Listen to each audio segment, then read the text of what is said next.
Chapter 20, A Royal Finish. As Nancy's car raced along East Lake Road, George quickly explained how she had escaped the two men. I saw flashlights bobbing in our direction, so I gave my first bird call. When you didn't come, Bert moved to the trap door to warn you. I gave the bird call again, but those men suddenly were at the entrance. I knew there was nothing I could do to help. I'd only be captured. So I decided to see what happened and then go for the police. George told of the scene at the top of the pit from her vantage point, and the others revealed what they had found inside. "Hypers!" George exclaimed. Then she went on. I guess the chest was kind of heavy. Anyway, those two men took turns carrying it on their shoulders. They couldn't go very fast, so I was able to keep close enough to hear what they were saying. They decided to head for the old Hyde homestead. One of them knew an empty building there and was planning to hide the chest in it. They said they would go back for it later. I don't know how they expected to get there. Maybe by boat. I didn't wait to find out. Instead, I hurried to your car, Nancy. Thank goodness I put my duplicate set of keys in a pocket. George smiled a bit ruefully. I went to the sheriff's office in Cooperstown. At first, the officer on duty didn't believe my story. He said the police had heard stories about a luminescent green man and ghosts, but had never encountered any of them during their own search in the woods. George described the clever trapdoor to the pit where the renegade scientists were experimenting. What finally convinced him, I guess, was the fact that I said Doria Sampler was evidently married to one of those men.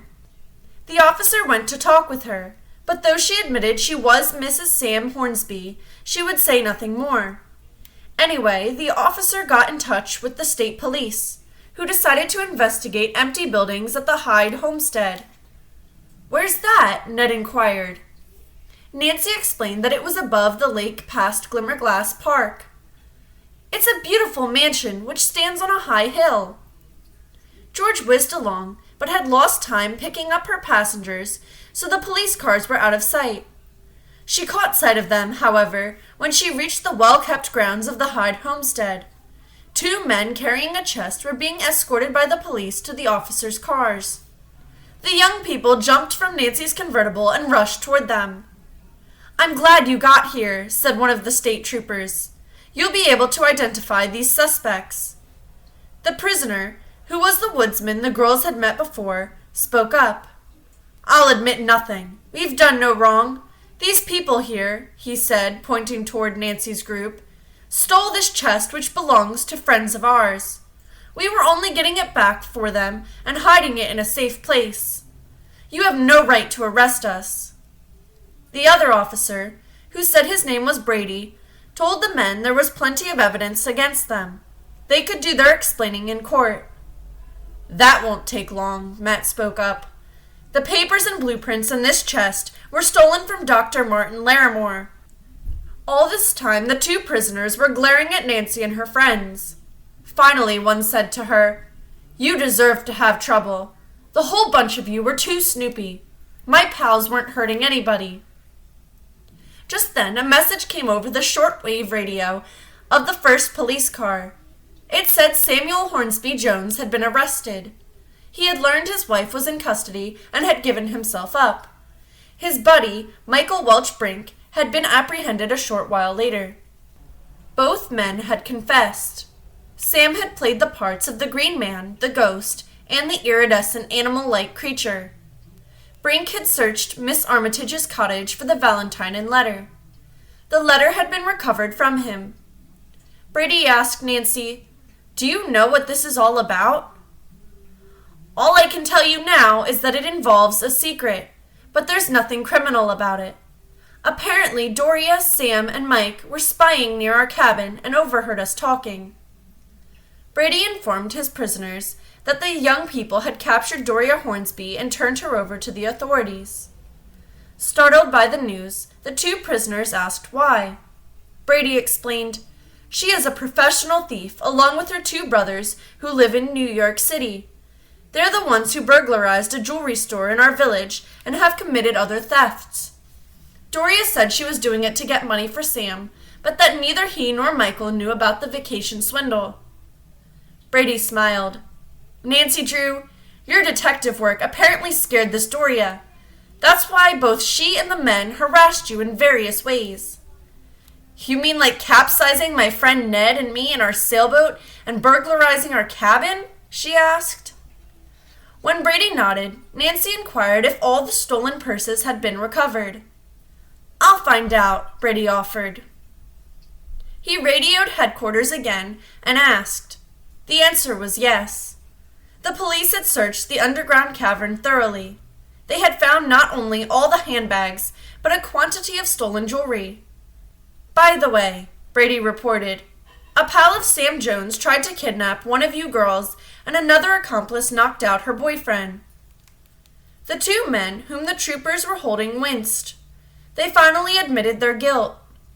Brady said that the officers would take their prisoners away. They thanked Nancy and her friends for their help and said no doubt the young sleuth would be hearing from them soon. The state police drove off and the others went back to Mirror Bay Bide-A-Wee. There's Miss Armitage's car, Nancy remarked. As they walked up on the porch, there were sighs of relief from Miss Drew, Bess, Dave, and their caller. Where did you go? Aunt Eloise asked. You've been gone so long, we've been frantic. Miss Armitage said she had been at the cabin for some time. I didn't want to leave until I knew everyone was all right, she told them. Bess and Dave, as well as the two women, gasped in astonishment upon hearing all that had happened to their friends in the past few hours. Miss Armitage said, I'm proud of your detective work. She smiled and her eyes twinkled. After you've had a rest from this mystery, how about solving mine? Nancy promised they would go diving for the child's royal coach the following afternoon. Miss Armitage arose to leave. Dave walked to her car with her. Everyone was too excited to retire. The mystery on the mountainside was discussed over and over. Aunt Eloise and Bess served a midnight snack. Finally, all of them were yawning and went to bed. The following morning, they took 2 cars and went to the village to church. Later, as Nancy's passengers were returning to her convertible, Bess hurried up alongside her. This morning, I overheard Matt say to Aunt Eloise, after you get back to the city, I'll be calling you for a date. Nancy smiled. That's great. I can't think of any nicer friend for Aunt Eloise than Matt. About an hour after dinner, everyone changed into swimsuits. Just then, Miss Armitage arrived. Hello, everybody, she said. I have a surprise for Nancy and Ned. Are you driving over to the other side of the bay? Yes, Nancy replied. Well, when you come up to the road, I'll show you what I have in my station wagon and transfer it to your car. In fact, that won't even be necessary because I'm going to follow you. I have a strong hunch that today you're going to find the child's Russian coach. We'll do our best, Nancy promised. When she and Ned saw the surprise, they were delighted. There were 2 face masks with oxygen tanks. Now the couple could swim deeper and stay longer underwater. Miss Armitage handed over the gear. When Nancy and Ned reached the search area, they adjusted the face masks and the oxygen tanks. Nancy picked up the metal detector, and Ned carried a probe. The other swimmers put on scuba diving equipment. It was very exciting in the low depths of the bay. Fish they had never seen and plants galore grew up out of the mud floor.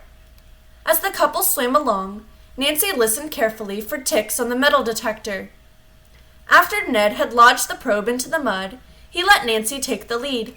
Suddenly, she began to tread water and steadied the detector over one spot. The device was emitting a very loud, clear vibratory sound. This must be it, Nancy thought. Oh, I hope so. She motioned for Ned to get the probe. He swam back for it, then placed the tool at the spot from which the sound had come. Within moments, the slender instrument struck something hard. Ned kept poking the probe in and finally indicated to Nancy that they had found a large square object.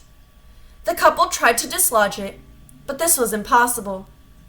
They rose to the surface and swam to shore. The couple removed their masks and Nancy reported excitedly, "We think we found the coach, but we can't move it." Bert and Dave asked to borrow their equipment and take down some other tools. "All right," Nancy said. "We wish you luck." Between them, the two boys managed to loosen from the mud what proved to be a large metal box.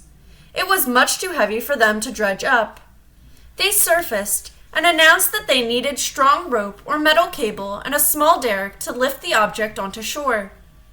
Miss Armitage was walking up and down excitedly.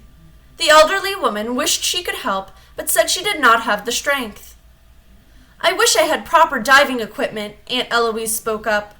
"I think it's going to take more than 2 people working down there to raise the chest." George grinned. "How about giving Matt and me a chance at it?" Bert and Dave removed the equipment. George and Matt put it on. They swam off into the deeper water of the bay. In the meantime, Ned remembered that he had a long coil of heavy rope in the well of his car trunk. "I got stuck last winter in the snow near Emerson and had to be pulled out. Ever since, I've carried the rope with me. There's also some heavy rope in that kitchen cabinet where we got the tools." He went back to Bide-A-Wee for it. When George and Matt surfaced, he showed the rope to them. "The chest is mighty heavy," Matt said. "But nothing ventured, nothing gained. Bert, you game to go down again?" "Sure." Each of them carried one end of the stout ropes, while those on shore held the other ends. They knew by the quiver of the ropes when they were being tied around the chest. Would they hold? A few minutes later, there were tugs on the lines. Ned, Dave, Nancy, Bess, and even Aunt Eloise pulled as hard as they could. They kept slipping and falling down and did not seem to be making any progress. Beneath the water, Matt and Bert simultaneously were keeping the box from being scraped against the shale while pushing it upward as hard as they could. To everyone's delight, the large object finally was lugged onto the shore. "I hope it's the right one," Miss Armitage murmured. Dave said to her with a grin, "This may not be a child's coach, you know.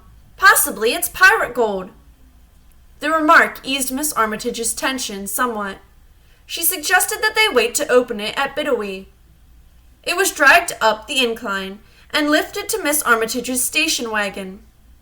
Bert and Matt removed their masks and tanks, then quickly all the swimmers donned robes. The happy searchers climbed into the cars. Nancy and Ned said they would ride in the back of the station wagon and help steady the cumbersome box. Finally, the mysterious object was deposited on the front porch of the cabin. It was tightly sealed, and everyone wondered how they could pry it open. Nancy examined the box carefully with a magnifying glass. She could barely discern a fine line around it and assumed this was the edge of the lid. Tools were brought out. The boys chiseled into the fine line and confirmed that indeed they were working on the cover. There was complete silence among the onlookers as they waited to see what would be inside. After what seemed like an interminable length of time, Ned announced, "It's coming off!"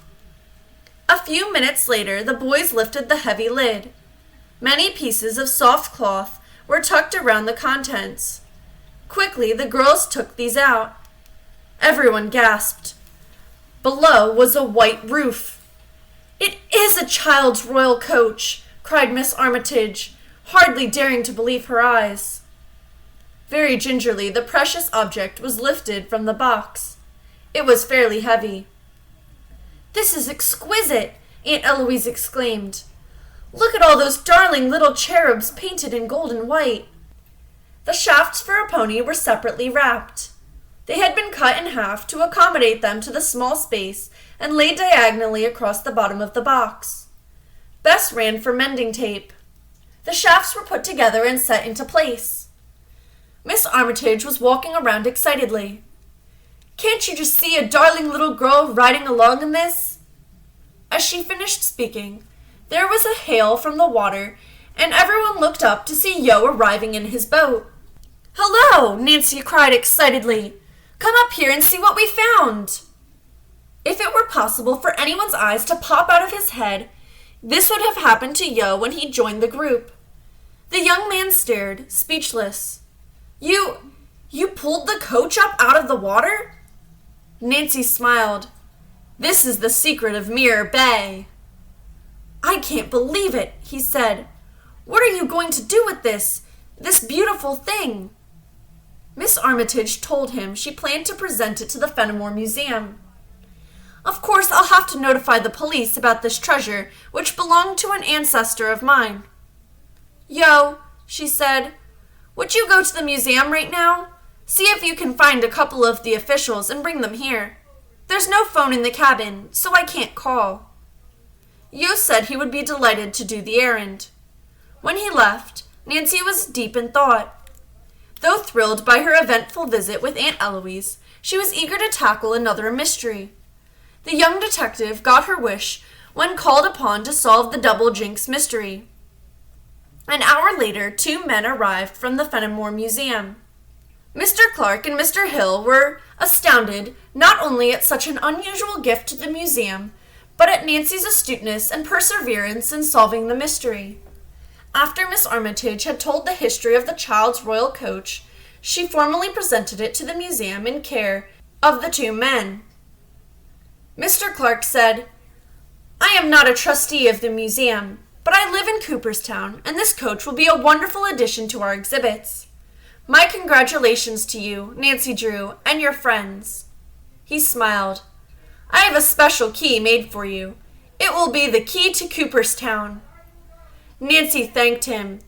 Then, her eyes twinkling, she added, "And may I please have one to Mirror Bay also?"